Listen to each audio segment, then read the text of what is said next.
우리 옆 사람, 뒷 사람, 앞 사람 인사합시다. 하나님께 크게 영광 돌리는 삶을 삽시다. 영광 돌립니다. 한 번 더 옆 사람 손잡고 말씀에 큰 은혜 받으시기 바랍니다.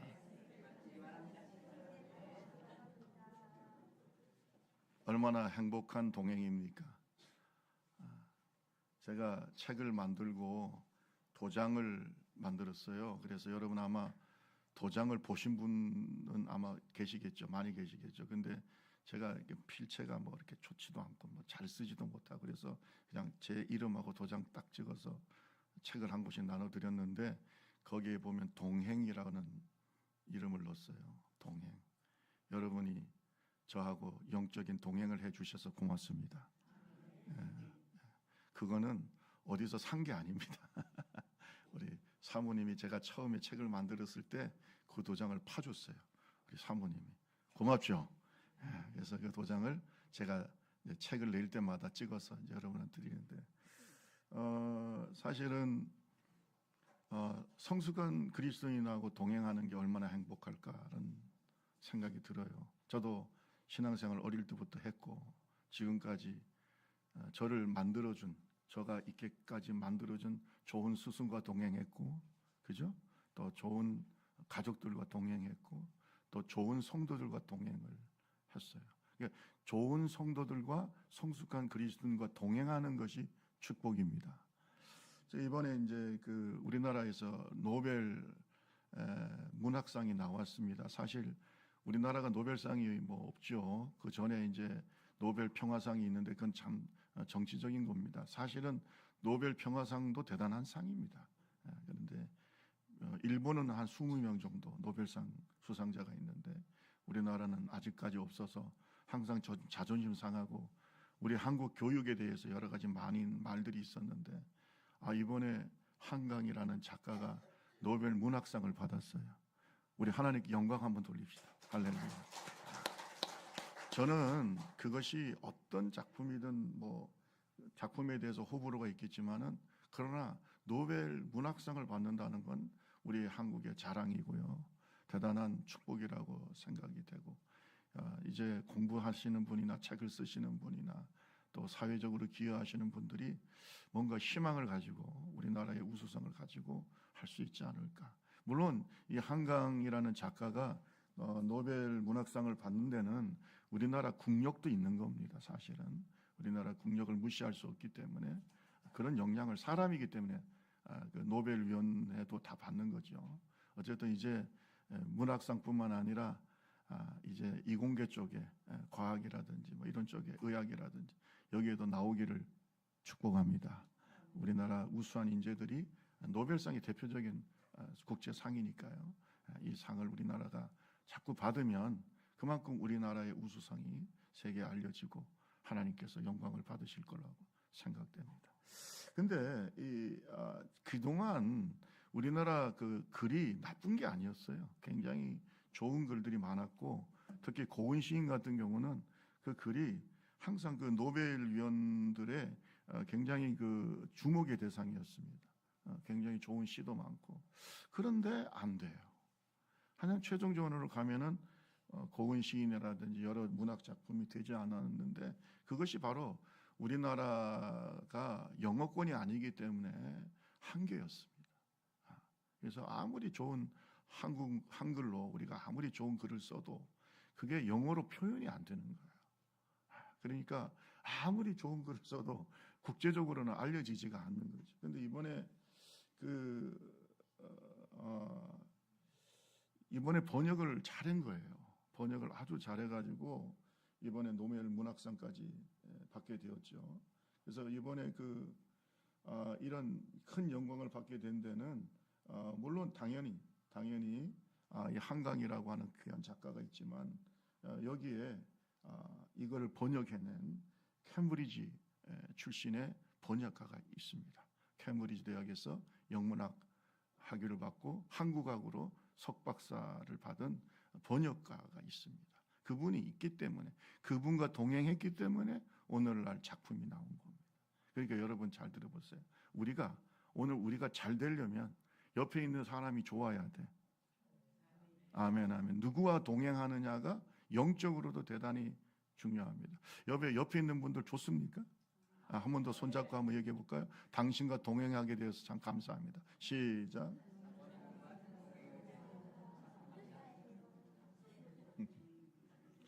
네, 이 한강 씨하고 동행한 영국인의 이름은 데버러 스미스라고 하는 이런 분인데, 제가 이 사진 봐도 둘이 닮은 것 같아. 둘이 닮은 것 같아요. 예. 그래서 어쨌든 아주 맛깔스럽게 영어로 근데 저도 번역을 해봤지만 어렵습니다. 왜냐하면 영어를 한국어로 번역하는 굉장히 어려운 게 뭐냐면 한국말도 잘해야 돼요. 여러분 한국말 잘하십니까? 저는 잘 힘들더라고요. 저는 한국말로 표현한다는 게 쉽지가 않고요. 그래서 영어만 잘해서 번역을 잘하는 게 아니라 한국말을 잘해야 돼요. 그럼 반대로 영어만 잘한다고 해서 번역을 잘하는 게 아니고 영국인인데 한국말 실력이 좋아야 돼요. 그러니까 참 이런 게 어려운데 어쨌든 좋은 작가와 동행을 하면서 오늘 세계적인 상인 그런 상을 받게 됐는데, 그래서 어떤 분들은 번역가에게도 상을 줘야 된다 이런 얘기까지 할 정도입니다. 어쨌든 우리나라에서 이런 노벨 문학상이 나온 것 감사합니다. 우리 좁은 길 교회가 잘 들어보세요. 하나님 앞에 성숙한 교회가 되고 성숙한 그리스도인이 되려면 저와 여러분들이 좋은 사람들을 만나야 돼요. 우리도 성숙해야 되지만 성숙한 그리스도인들이 여기 있어야 돼요. 그래서 성숙한 그리스도인들이 서로 동행할 때 서로 성숙해집니다. 그래서 성숙이라는 말을 우리가 보면은 이런 거예요. 어떤 성장의 목표에 거의 다다른 사람을 성숙이라고 그래요. 성숙이라는 것은 어떤 목표에, 어떤 성장의 목표에 거의 다다른 사람들을 우리가 이 사람을 성숙했다 이렇게 말하는 것이거든요. 심리학적으로 성숙한 사람은 이렇게 얘기합니다. 자율적이에요. 성숙한 사람은 뭐라고요? 타율적이지 않아. 다른 사람에 의해서 조정되는 게 아니라 스스로 결정을 하는 자율성이 있고, 두 번째는 다양한 환경 속에서 기분이 좋을 때도 있고 안 좋을 때도 있고 어려울 때도 있고 또 힘들 때 또 편안할 때 또 그럴 때가 있겠지요. 그럴 때 감정의 조절을 잘해야 돼. 감정. 그래서 자기 감정의 균형성 조절을 잘해야 돼. 사춘기 또는 여자분들은 또 갱년기, 남자들도 갱년기가 있습니다. 이런 시기를 지내는데 이럴 때 그 사람의 인격이 드러나게 돼 있어요. 어떻게 감정을 조절하는가 하는 이런 것이 있고요. 그 다음에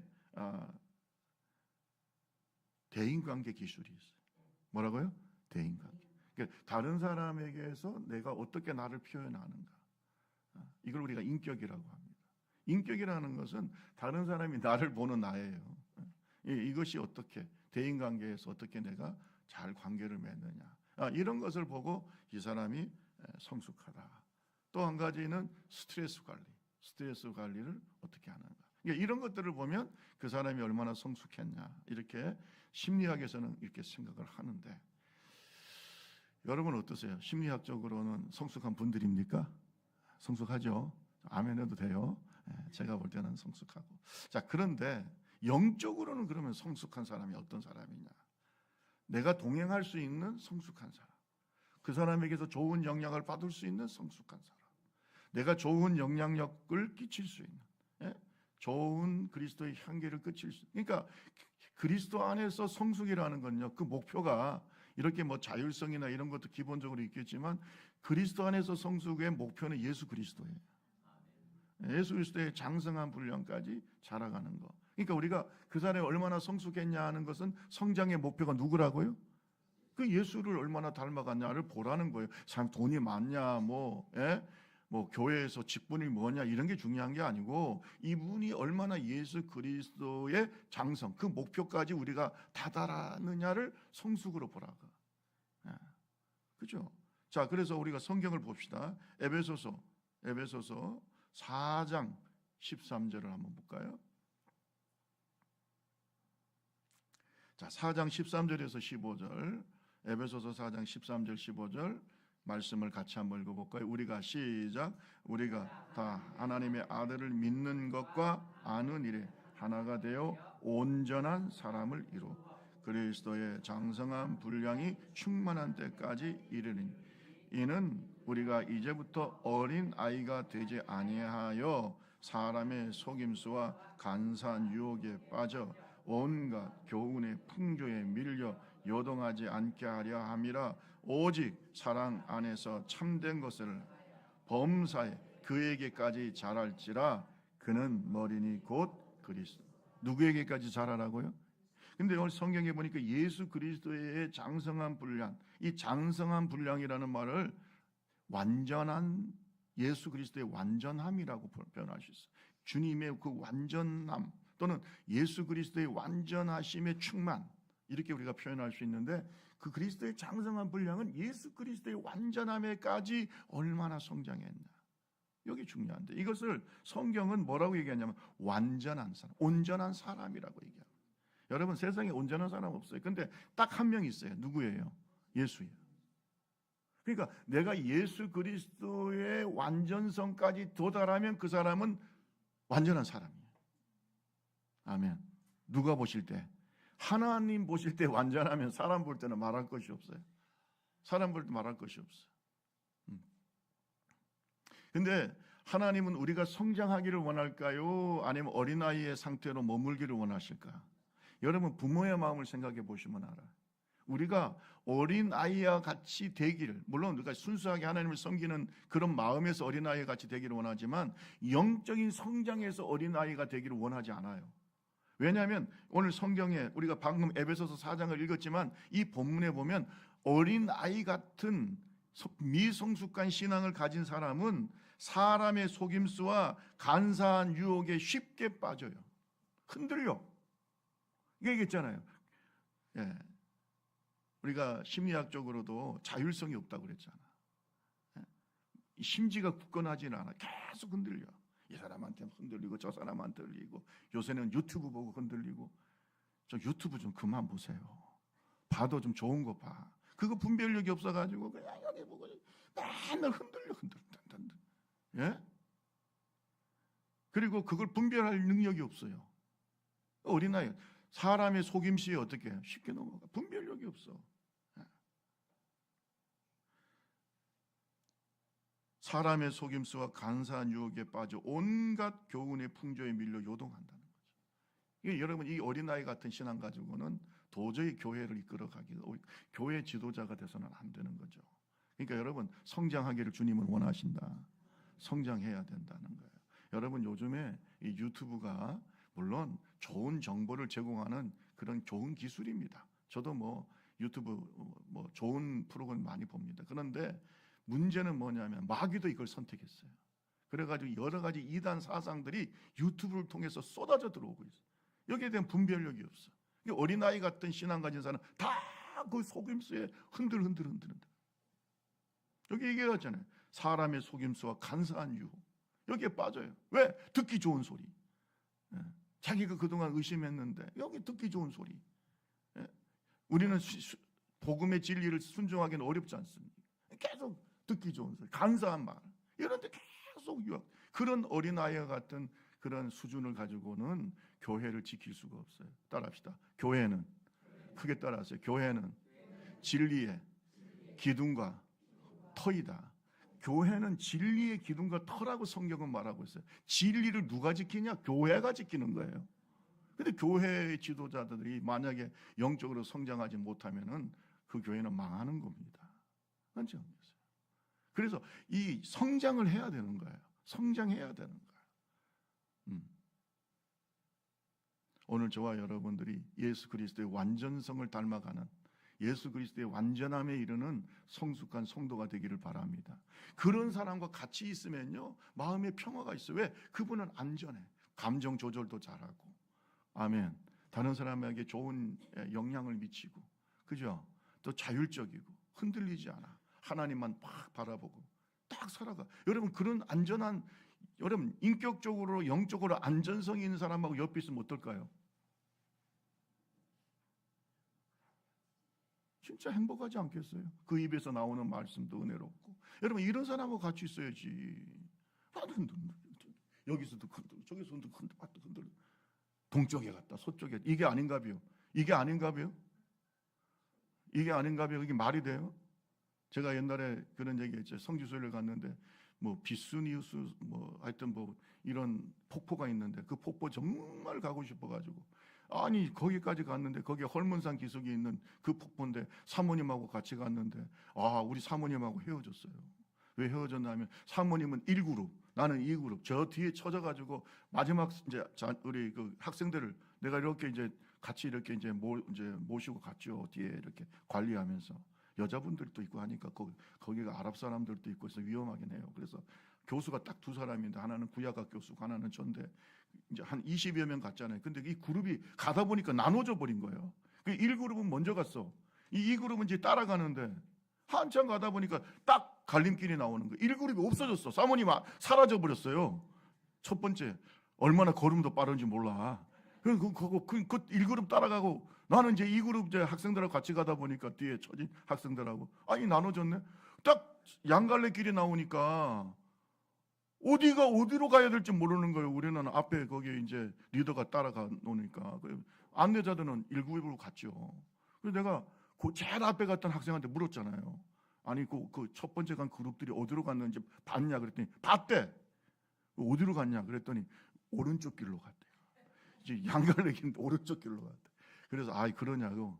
그럼 빨리 가자. 따라잡아야지. 오른쪽 길로 열심히 30분 갔다니까요. 나와요 안 나와요? 안 나와. 아무리 가도 안 나와. 30분. 걱정이 되는 거야. 차 시간도 있고 하니까. 야, 안 되겠다. 돌아가자. 결정은 빨리 해야 돼요. 돌아가자. 돌아갔어요. 또 30분 어떻게? 갔던 길로 또 돌아와야 되잖아. 다 보고 오고 있잖아. 다 보고 오고 있잖아. 근데 차 시간 다 되니까 우리는 또 갈 수도 없고. 지금도 가슴이 아파요. 그 폭포를 못 보다니. 우리나라 폭포보다 내가 볼 때는 못한 것 같지만 아니 그까지 가가지고 성지순례 가가지고 그 폭포를 보고 와야 된다고 사람들이 얘기하는데 제가 앞에 가는 그 학생이 누군지는 아직도 기억이 안 나지만 그 말 따라갔다가 이게 아닌가요? 여러분 이게 아닌가요? 이게 천국 가는 길이라고 따라갔는데 아니다. 이게 말이 됩니까? 이게 말이 되냐고 우리 옆 사람하고 얘기하세요. 성숙한 사람과 같이 다녀야 됩니다. 시작. 이게 아니다고? 이게 아니라고? 내 인생을 어떻게 할 거야? 내 영혼은 어떻게 할 거냐고? 내 인생과 내 영혼을 어떻게 할 거냐고? 나중에 죽을 때 다 돼가지고 이게 아니냐고? 뭐가 이게 아니야? 그렇게 어리석어가지고 이게 아니냐? 이단에 빠져 있는 사람들, 잘못된 사이비 신앙 가진 사람들, 나중에 이게 아닌가요? 여러분 인생 돌이킬 수 있습니까? 길이야 갔다가 다시 돌아오면 되지만 내 인생은 어떻게 할 거냐고. 진짜 영혼의 때가 가까울 때 하나님의 심판이 다가오고 천국과 지옥이 앞에 올 때 어떻게 할 거냐고요. 이게 아닌가요?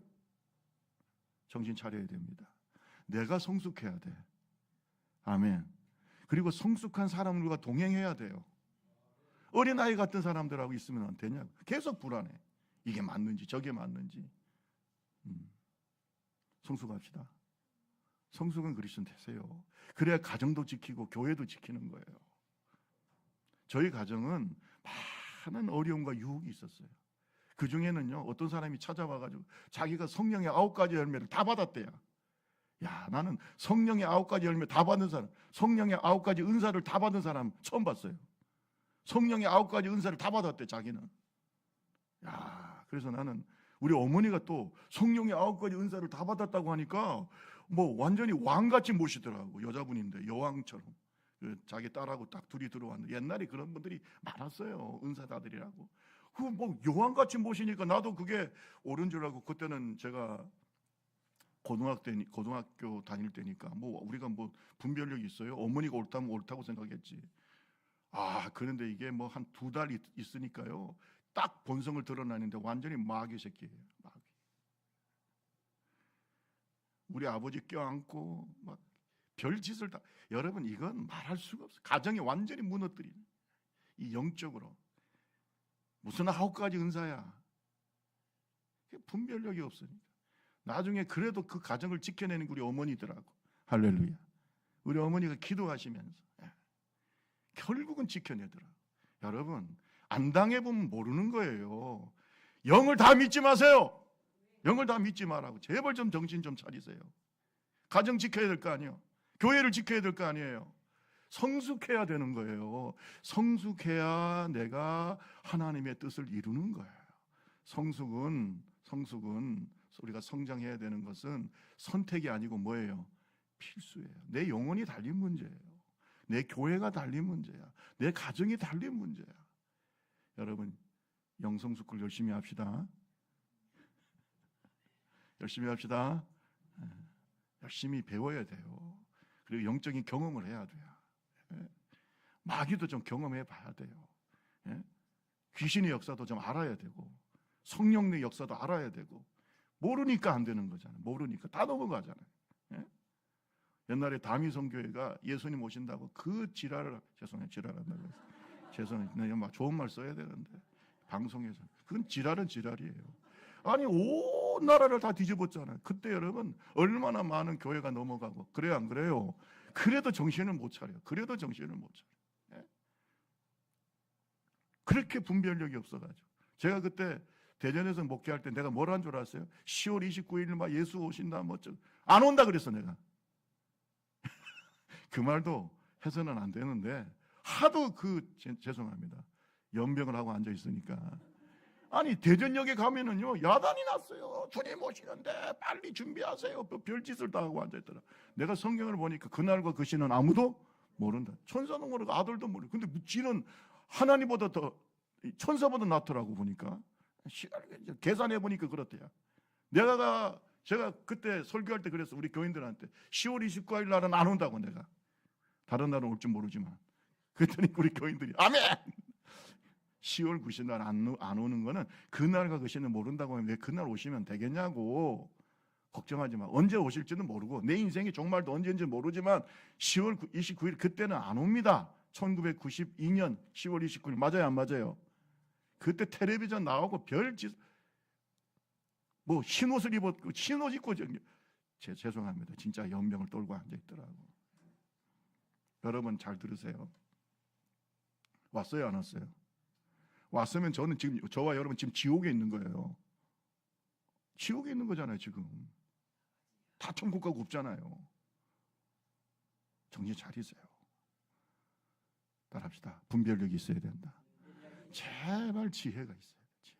그래서 이 성경에 보면은요, 이 바울 사도가 영적인 성장의 여러 가지 특징을 말하고 있는데 첫 번째가 뭐냐면 지혜입니다. 분별력이에요. 뭐가 있어야 된다고요? 지혜가 있어요. 이 지혜가 없는 사람은 절대 영적인 어른이 아니에요. 여러분 우리가 왜 어른들을 존경합니까? 인생을 살면서 뭐가 있어요? 지혜가 있어. 분별력이 있어. 그래서 어른들의 말을 들으라는 거예요. 그들이 지식이야 우리보다 못하고 그렇잖아요. 현대 문물에 대한 이해는 우리보다 부족하지만 인생을 살아온 지혜가 있단 말이에요. 그 분별력이 있다는 거 아닙니까? 그거 들으라는 거예요. 우리 다 같이 1절과 2절을 한번 볼까요? 본문 말씀은 읽지는 않았지만 로마서 12장 1절과 2절을 한번 다 같이 한번 읽어봅시다. 시작. 그러므로 형제들아 내가 하나님의 모든 자비하심으로 너희를 권하노니 너희 몸을 하나님이 기뻐하시는 거룩한 산 제물로 드리라.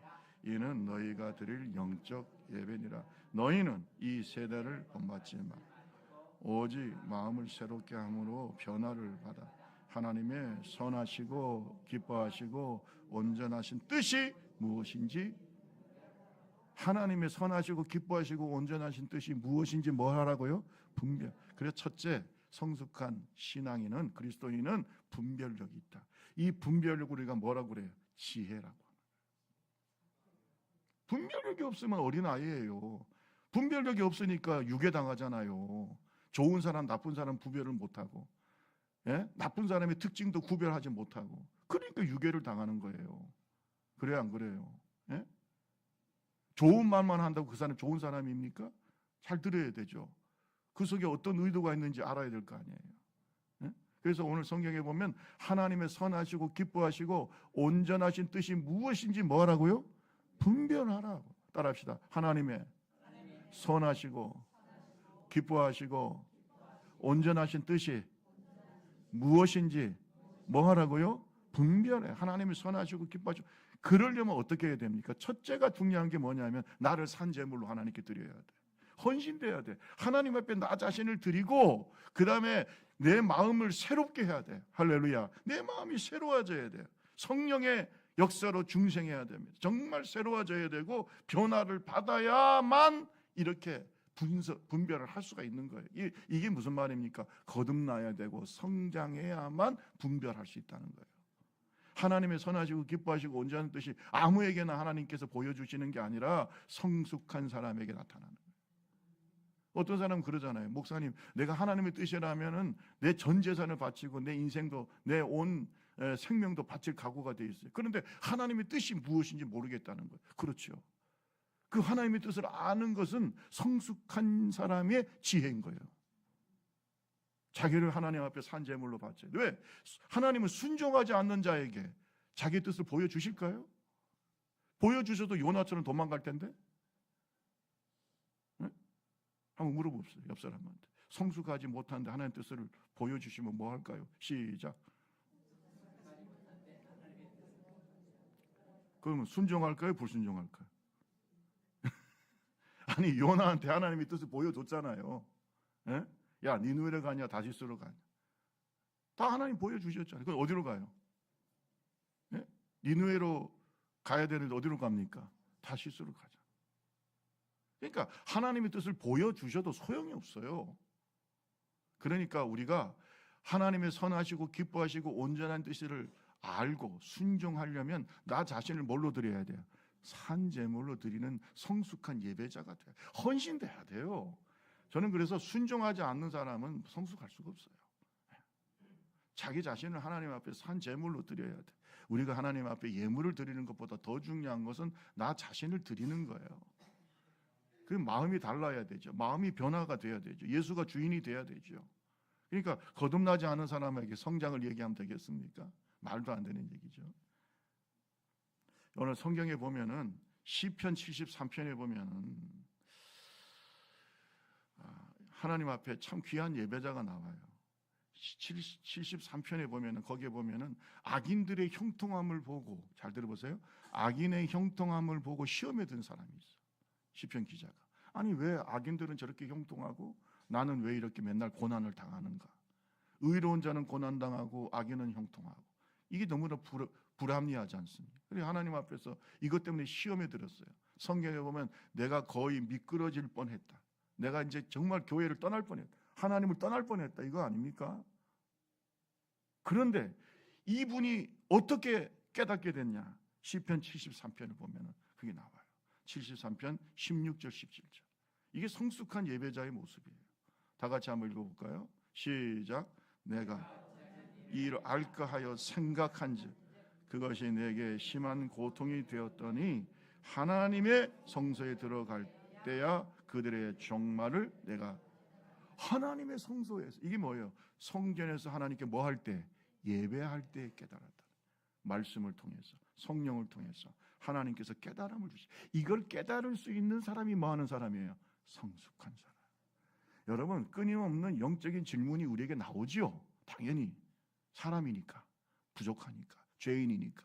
그런데 영적으로 하나님이 말씀하실 때 깨달아야 되는 거예요. 깨닫는 지혜가 있어야 되는 거예요. 이것은 자기를 산제물로 드린 자에게 주시는 축복이요. 이런 사람에게 하나님 뜻을 보여주시는 거예요. 그래서 이 시편 기자는 이때 깨닫는 거예요. 하나님이 그래 악인의 형통 부러워하지 마라. 그걸 얼마 못 간다. 하지만 의인은 영원히 빛난다. 할렐루야. 그걸 깨닫고 난 다음에 뭐라고 얘기하냐면 하나님 저는 정말 무지한 짐승입니다. 내가 왜 이렇게 하나님을 의심하고 내가 왜 그런지 모르겠어. 이러면서 성장하는 거예요. 여러분 오늘 저와 여러분 지혜로운 사람이 됩시다. 지혜롭지 못한 사람은 절대 성숙한다고 말할 수가 없어요. 그 사람이 뭐 물질이 얼마나 되고 이런 그런 거 별로 중요하지 않아요. 하나님이 주시려면 오늘도 주시고 내일도 주시고 여러분 그건 하나님이 주시는 도구고요. 중요한 거는 내가 하나님 앞에 지혜로운 자가 되어야 된다. 하나님의 뜻을 밝히 보여줄 수 있는 성숙한 자가 돼. 이 지혜는 하나님이 주시는 영적인 지혜임을 믿으시면 아멘 하시기 바랍니다. 모든 사람이 예스 할 때 내가 하나님의 지혜로 노라고 분별할 수 있어야 돼요. 아, 이건 아니야. 이건 아니야. 길이 아니면 가지 말아야죠. 왜 길이 아닌데 갑니까? 그렇지 않습니까? 잠언서 3장 13절에 보면 지혜로운 자가 얼마나 중요한가를 얘기하고 있어요. 이 지혜가 얼마나 중요한가. 잠언서 3장 13절 말씀 우리 한번 같이 읽어볼까요? 시작. 지혜를 얻는 자와 명철을 얻는 자는 복이 있나. 이는 지혜를 얻는 것이 은을 얻는 것보다 낫고 그 이익이 정금보다 나음이니라. 15절. 지혜는 진주보다 귀하니 네가 사모하는 모든 것으로도 이에 비교할 수 없도다. 아멘. 지혜는 금보다 귀하고 진주보다 아멘 할 때까지 계속 다이아몬드보다 귀하다. 지혜는 이 지혜가 생명의 샘물이야. 이 지혜가 생명이에요. 이 지혜로 우리가 우리 자신을 지키고 교회를 지키고 분별력이 있어서 악령과 성령을 분별할 줄 알고 세상의 생각과 나의 뜻을 또 하나님의 뜻을 분별할 줄 알고 아멘. 이게 분별력이 있는 사람, 지혜로운 사람이 뭐 같다고요? 금같이 진주같이 귀한 거예요. 여러분 지혜롭기 바랍니다. 저는 지금도 마찬가지예요. 우리 교단을 이끌어가는 사람들이 뭐가 있어야 될까요? 지혜가 없으면 안 돼요. 지혜 있어요. 모세 같은 지혜로운 종들, 이 대한민국을 이끌어가는 대통령과 지도자들이 정말로 모세와 같이 뭐가 있어야 돼요? 지혜가 있어야 돼요. 정말 기도하고 있어요. 정말 여러분 국회의원 되면 뭐합니까? 맨날 이상한 법이나 만들고 그걸 통과시키려고 하고 뭐가 있어야 돼? 예수 믿는 사람들이 지혜가 있어야지 제발. 아멘. 반기독교적이고 비성경적인 왜 그런 법을 만들어서 그걸 통과시키려고 합니까? 지혜가 있어야죠. 여러분 세상의 생각에 굴복하지 말기를 바랍니다. 세상의 생각에 굴복하지 마십시다. 해리 블레마이어라고 하는 그런 교수님이 계신데 유명한 신학자인데 이분이 그리스도인의 사고에 대해서 글을 썼어요. 근데 이분이 영국 분인데 뭐라고 얘기하냐면 이미 영국 국회와 영국은 세속에 굴복했다 이렇게 표현하고 있어요. 기독교 정신이 어디 있냐? 우리보다 훨씬 기독교가 먼저 시작이 되고 기독교 국가였던 영국. 그러나 지금은 그 지도자들이 세속에 굴복했다는 거예요. 기독교 정신이 어디 있냐고 외치고 있어요. 제가 그 책 읽으면서 가슴을 치면서 우리 대한민국의 기독교 뭐 1천만 성도 얘기하는데 도대체 기독교 정신이 어디 있어? 여러분 기독교 정신이 국회에도 있어야 되고 청와대 우리 이제 대통령실에도 있어야 되고 교육 현장에도 있어야 되고 아멘. 예? 지난번에 어디 뭐 위원장님이 나와가지고 나는 진화론을 믿지 않고 창조론을 믿습니다. 할렐루야. 멋있지 않습니까? 왜 그런 말을 못합니까? 왜 못합니까? 예? 왜 못하냐고. 나 거기만 가면 아이고 괜히 말했다가 그냥 찍히는 거 아니야? 괜히 뭐 하면서 조용. 기독교인이 기독교인답게 얘기도 못하고 예? 그분이 얼마나 멋있는지 몰라. 아니 진화론의 근거가 뭐가 있습니까? 나는 창조론을 믿습니다. 여러분 들으셨으면 아멘. 그 들었잖아요. 그게 바로 지혜로운 사람이에요.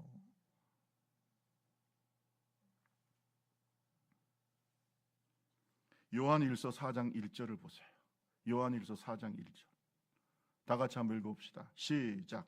사랑하는 자들 영을 다 믿지 말고 오직 영들이 하나님께 속하였나 분별하라.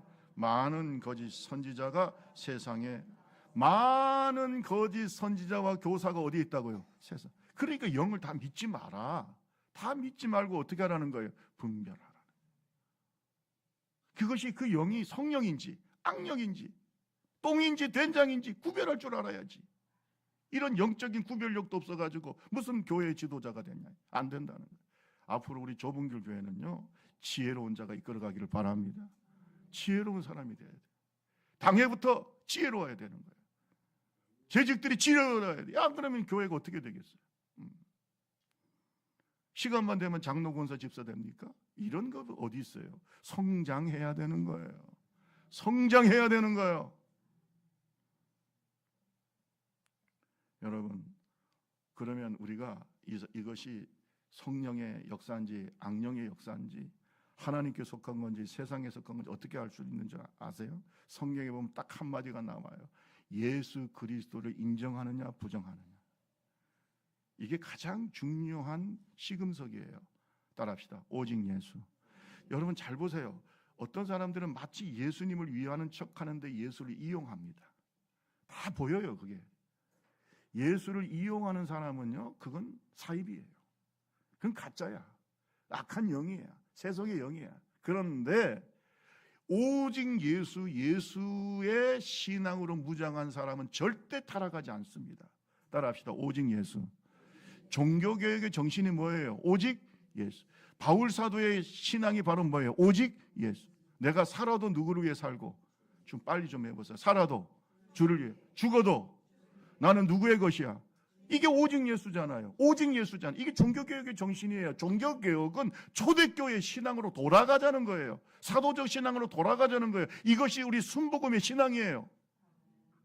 오직 예수. 왜 예수를 이용해서 자기가 이익을 얻습니까? 예? 예수를 위해서 하나님의 미랄이 돼야지.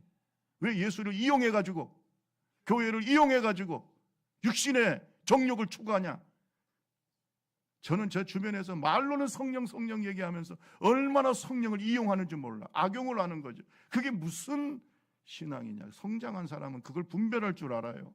그래서 제가 노라고 했다가 8년 동안 내가 교수직도 제대로 하지도 못하고 8년 동안 왜? 노라고 했다가. 하지만 하나님이 다 회복시켜 주셨어. 다 회복시켜 주셨어. 얼마나 주님이 위로해 주시는지 몰라. 여러분 분별합시다. 제발 분별합시다. 여러분 예수를 위해 삽니까? 아니면 예수를 이용합니까? 예? 말세의 마지막 때는 영적인 혼란을 조심해야 됩니다. 수많은 거짓 선지자들, 악한 영들이 있다고 그랬어요. 분별 못하면 내 영혼을 잃어버립니다. 내 생명을 잃어버립니다. 가정을 잃어버립니다. 교회를 잃어버립니다. 초대교회 때부터 교회는 끊임없이 이단과 사이비와 싸우면서 여기까지 온 거예요. 악한 영과 싸우면서 여기까지 온 것이 기독교의 역사입니다. 지금도 싸우고 있어요. 우리 좁은 길 교회가 진리의 기둥과 터가 되기를 원합니다. 진리를 지키는 자들, 진리 가운데 행하는 자들, 지혜로운 하나님의 사람들, 우리 좁은 길 교회가 되기를 주님의 이름으로 축원합니다. 기준이 뭐라고요? 오직 예수예요. 예수님이 참 하나님이시고 참 사람이심을 믿고 예수님을 나의 구세주와 주님으로 모시고 주인으로 모시고 왕으로 모시고 예수님께 순종하면서 살아가는 사람, 그 사람이 바로 세상을 분별하는 지혜로운 사람의 기초가 된다는 걸 꼭 깨닫기를 주님의 이름으로 축원합니다. 두 번째로 지혜로 하나님 앞에 성숙한 사람은 어떤 특징이 있을까? 여러분 따라합시다. 은사를 따라서 충성하고 헌신합니다. 자기의 은사가 무엇인 줄 알고 은사를 따라서 헌신하고 충성하는 모습이 있어요. 여러분 성숙한 사람일수록 하나님이 나에게 주신 은사가 뭔지 알아요. 제가 어떤 분한테 물어봐요. 혹시 형제님, 자매님은 어떤 은사가 있나요? 몰라. 글쎄 목사님 뭐 그게 무슨 자랑인 줄 압니다. 여러분 모른다고. 모르는 게 자랑 아닙니다. 여러분 알아야 됩니다. 자기의 은사를 알아야 돼요. 왜냐하면 성경에 보면 그런 은사를 알기를 원하십니다. 동의하시면 아멘. 자, 성경을 볼까요? 12장 4절에서부터 8절까지 보면 거기에 이제 쭉 나옵니다. 우리가 한 몸에 많은 지체를 가졌으나 모든 지체가 같은 기능을 가진 것이 아니니 이와 같이 우리가 많은 사람이 그리스도 안에서 한 몸이 되어 서로 지체가 되었느니라. 우리 6절부터 다 같이 시작. 주시는 은혜대로 받은 은사가 각각 다르니 혹 예언이면 믿음의 분수대로, 혹 섬기는 일이면 섬기는 일로, 혹 가르치는 자면 가르치는 일로, 혹 위로하는 일로, 구제하는 자는 성실함으로, 가르치는 자 다스리, 긍휼을 베푸는 자는 즐거움으로 할 것이라. 아멘. 여기서 보면 은사가 나오지 않습니까? 예언의 은사, 섬김의 은사, 가르침의 은사, 위로의 은사, 구제의 은사, 다스림의 은사, 긍휼의 은사, 그죠? 은사가 나오잖아요. 여러분, 모든 사람이 다 이 은사를 가질 필요도 없고 또 가지고 있지도 않습니다. 각각 하나님이 어떤 사람에는 긍휼의 은사, 섬김의 은사, 다스림의 은사, 가르치는 은사, 아멘, 다 은사를 주세요. 어떤 사람 방언의 은사, 고린도전서에 보면 방언 통역의 은사, 또 치유하는 그런 신유의 은사 다 주시는 거거든요. 지혜의 말씀의 은사, 지식의 말씀의 은사. 은사를 압시다. 자기가 어떤 은사를 가지고 있는지 알고 그 은사를 따라서 교회에서 어떻게 해야 돼요? 봉사해요. 근데 이게 은사론을 연구하신 분들 이런 말을 해요. 은사가 내게 이 은사가 있다는 걸 어떻게 알 수 있느냐 하면 크게 두 가지다. 첫째는요, 기쁨이 있어야 돼. 내가 그 은사를 활용할 때, 예를 들어서 섬김의 은사를 받은 사람은 교회 주방이 천국이야. 교회 주방 들어가고 싶어. 아멘 좀 해봐요. 섬김의 은사를 가진 사람은 교회 주방에 들어가고 싶어. 교회 주방에 들어가면 집안보다 편해. 우리 교회 있을 것 같은데. 그래서 그 주방에서 막 그 일하는 게 좋아요, 안 좋아요? 주님을 섬기는 그 마음이 즐거워. 아멘. 아니, 어제도 우리가 김밥을 맛있게 먹었는데 그 김밥 싸는 게 하나도 안 힘들어. 그냥 그 많은 김밥을 세상에 그렇게 맛있게 쌀 수가 있을까? 그걸 우리 사 먹자고 했는데, 아유 목사님 그게 무슨 소리? 내가 쌀게. 본인은 오지도 않으면서 막 싸가지고. 그게 즐거워. 아멘. 그게 즐겁잖아요. 은사야, 은사. 그러니까 은사는요, 뭐가 있어야 돼요? 김상현 목사는 설교하다 죽어서 죽었다 그래요. 설교하다. 왜? 이게 은사요. 어떤 사람은 돈 쓰는 재미로 살아. 할렐루야. 구제의 은사. 아무리 베풀어도 좋아. 밥을 자기가 대접받을 때는 별로 기분이 안 좋은데 대접할 때 좋아. 아멘 해서 복 받으세요. 돈 쓰라고 했더니 또. 그러니까 하나님 앞에서 이런 은사가 있다는 거예요. 즐거움. 어떤 사람은 찬양할 때 좋아. 아멘. 선거대장님, 선거대 지휘자님, 이럴 때는 이 사람들 뽑아야 돼요. 찬양하는 게 막 즐거워. 찬양하고 싶어. 어제도 정진일 목사님, 그 연세 80이 넘었는데요. 지금도요, 합창단에 들어가서 노래한대야. 내가 은퇴하고 뭐 하시냐 그랬더니 합창단에 들어갔대. 시니어 합창단. 노래하는데 가끔씩 성가곡도 하고 뭐 그런데 너무 즐겁다는 거예요. 여러분, 은사가 있어요. 은사대로 사는 거예요. 재능은 선천적이야. 하나님이 선천적으로 태어날 때 주시는 거지만 이 은사는요, 후천적인 거예요. 성령이 내 속에 임할 때 주시는 하나님의 선물인 줄로 믿습니다. 여러분이 은사를 따라 교회를 섬기면 행복해. 기쁨이 있어. 그 다음에 두 번째 뭐냐? 능력이 나타나야 돼. 아멘. 뭐가 나타나야 된다고? 능력. 왜? 성령이 주신 거니까. 능력이 나타나야 돼. 동의하시면 아멘. 그러면 하나님이 이 은사를 주신 목적이 뭘까요? 교회의 유익을 위한 거야. 우리 성경을 한번 볼까요? 자, 우리 에베소서 4장 11절 12절. 자, 빨리 한번 읽어볼까요? 시작. 그가 어떤 사람은 사도로, 어떤 사람은 선지자로, 어떤 사람은 복음 전하는 자로, 어떤 사람은 목사와 교사로 삼으셨어요. 이는 성도를 온전하게 하여 봉사일을 하게 하며 그리스도의 몸을, 그러니까 은사를 가지고 교회, 그리스도의 몸인 교회를 파괴하면 이거는 은사가 악령의 은사입니다. 절대 쓰면 안 돼요.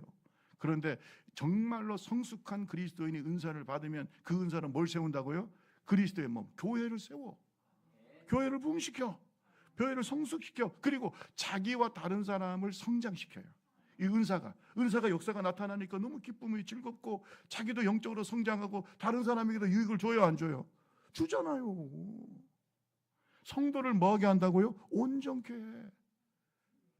이렇게 하나님 앞에서 은사를 헌신적이고 충성스럽게 잘 사용하는 사람이 뭐하는 사람이에요? 성숙한 사람.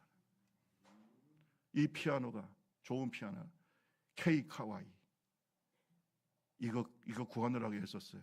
K 카와이. 그런데 이거를 김상명 목사가 지금 친다면 나는 잘 못 치는데 앉아가지고 띵동 띵동 띵동 띵동 띵동, 얼마나 이 좋은 피아노가 뭐가 될까요? 소음이 되지. 근데 문소연이라고 하는 최고의 반주자가 따라라라, 오늘도 얼마나 그 소리가 좋은지 따라라라. 이게 뭐가 돼요? 축복이야. 성숙한 그리스도인이 은사를 사용할 때 그건 축복이야, 교회. 하지만 그 좋은 피아노나 칼을 미성숙한 사람이나 악한 자가 쓰면은 그게 흉기가 되는 거예요. 우리 옆 사람하고 얘기합시다. 성숙한 은사자가 됩시다. 시작. 제발 은사를 따라 섬깁시다. 은사를 압시다. 그리고 그것을 잘 사용하는 하나님의 종들이 되는 성숙한 하나님의 종들이 되기를 주님의 이름으로 축원합니다. 이제 마지막으로 굉장히 중요한 겁니다. 성숙의 기준이 뭘까? 오늘 본문에 보니까요, 공감 능력과 용서야. 따라합시다. 공감 능력. 다른 사람의 감정에 공감을 못하는 사람은 미성숙한 사람. 이거는 인격적으로도 심리학에서도 미성숙하다고 보여요. 성숙한 사람일수록 다른 사람의 고통과 기쁨에 뭐 할 수 있어요? 공감해. 여러분 딱 보시면 알아요. 심리학적으로도요, 다른 사람의 슬픔과 이런 걸 잘 못 느끼고 공감 못하는 사람은 미숙한 사람이에요. 좋은 인격체가 아니야. 성숙한 사람 아니에요. 근데 다른 사람의 그 기쁨에 같이, 아멘, 그들의 고통에 어떻게 같이, 성숙한 사람이에요. 그리고 심지어 누구까지 용서할 수 있어야 돼요? 원수까지. 이게 성경에 나와 있어요. 우리 에베소서 우리 로마서 12장 14절 15절 오늘 본문 말씀 같이 읽어봅시다. 다 같이 시작.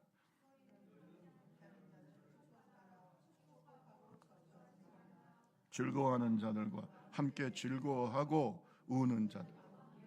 우리 한 번만 더 읽어봅시다. 아주 귀한 말씀이에요. 시작. 너희를 박해하는 자를 축복하라.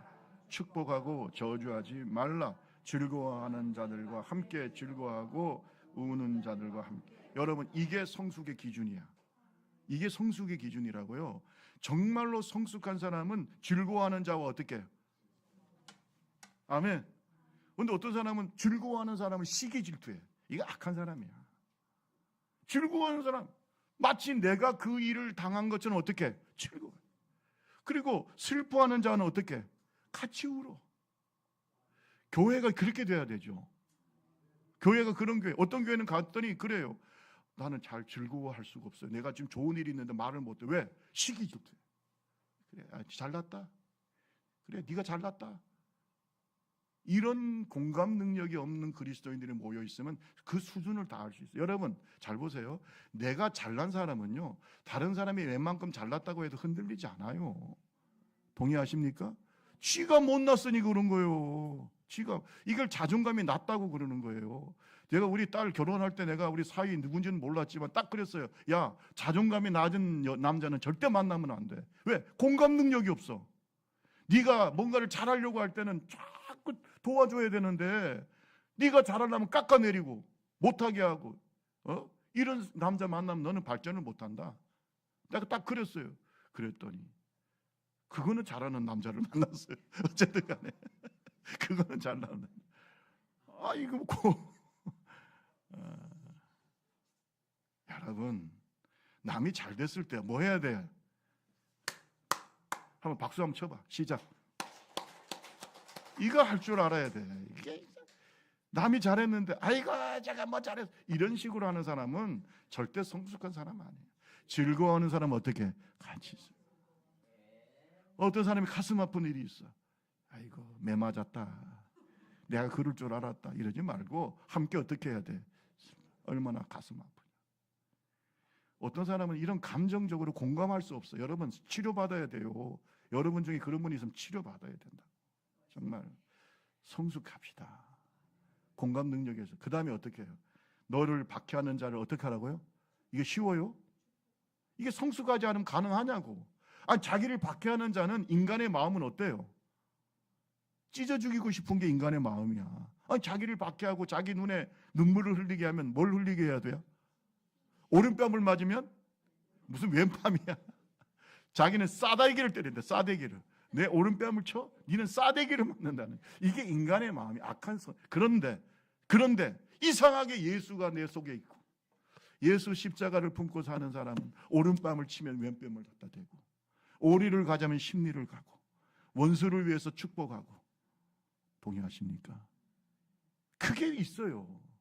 그게 성숙한 사람이야. 손양원 목사님처럼. 여러분, 목사님, 저는요 손해보고는 못 살아요. 내 인생은 손해보는 인생이 아니야. 누가 나에게 손해를 보면 그 사람은 피눈물을 흘려요. 만약에 그런 분이 여기 있다면 회개하세요. 안 돼요. 성숙하지 못한 거예요. 성숙한 사람은 원수를 위해서 어떻게 해야 돼? 기도할 수 있어요. 아멘. 기도할 수. 그러면 누가 갚아주세요? 하나님이 갚아주세요. 우리 마지막으로 한 번만 읽고 마치겠습니다. 우리 12장 17절에서 21절 읽고 마치겠습니다. 아무에게도 시작. 아무에게도 악을 악으로 갚지 말고 모든 사람 앞에서 선한 일을 도모하라. 할 수 있거든 너희로서는 더불어 화목하라. 내 사랑하는 자들아, 너희가 친히 원수를 갚지 말고 하나님의 진노하심에 맡기라. 기록되었으되 원수 갚는 것이 내게 있으니 내가 갚으리라고 주께서 말씀하신. 20절 네 원수가 줄이거든 먹이고 목마르면 마시게 하라. 그리함으로 네가 숯불을 그 머리에 쌓아 놓으리. 21절 악에게 지지 말고 선으로. 여러분, 악을 이기고 승리하는 비결은 어디에 있다고요? 용서에 있어요. 용서는 나 자신을 위해서 하는 거예요. 용서는 진짜 승리를 가져옵니다. 여러분, 성숙한 그리스도인의 표지가 뭘까요? 오늘 우리가 같이 읽었습니다마는 하나님의 뜻을 분별하는 지혜가 있어요. 그리고 은사를 따라 기쁘고 감사하고 그러면 능력 있게 교회를 섬기고 교회를 세우고 다른 사람에게 유익을 줍니다. 그리고 다른 사람의 슬픔과 기쁨에 어떻게 할 줄 알아요? 공감할 줄 알아요. 그리고 더 나아가서 원수까지도 용서할 수 있는 마음, 이런 사람이 성숙한 사람. 오늘 우리가 되기를 주님의 이름으로 축원합니다. 우리 다 같이 찬양 199장 찬송하시고 함께 기도하겠습니다.